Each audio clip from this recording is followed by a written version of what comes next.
Talk about ISAs again, because they're going to get more complicated. Over the years, they've been simplified, which has been great. You can pay £20,000 each in. It could go into any mix of stocks and shares and cash. And they became the bedrock of a lot of the financial planning and investment planning that we do, and a great vehicle for a lot of people to stick money away tax-free and encourage saving, which is what we need to do. Now they're going to get complicated again. They are limiting the amount you can put into a cash ISA, but only if you're under 65, to £12,000 to stop people getting around that. They're going to tax any cash in stocks and shares ISAs at 22%. They got rid of, a few years ago, the first time buyer ISA because it wasn't being used. Now they're bringing that back again. So there'll be a lifetime ISA, a first time buyer ISA, a stocks and shares ISA for everyone, a cash ISA for the under 65s, a cash ISA for the over 65s. You get the picture.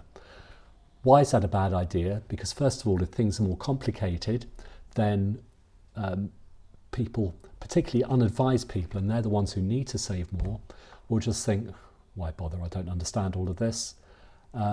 Secondly, the big idea is that this will encourage people to invest in stocks and shares, and what they mean by that is companies in the UK which will help our economy to grow.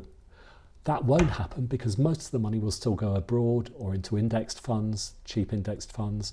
If we're doing our job properly, we're not going to tell the majority to invest in small companies over here because that's too risky for most people. So again, that's not going to work.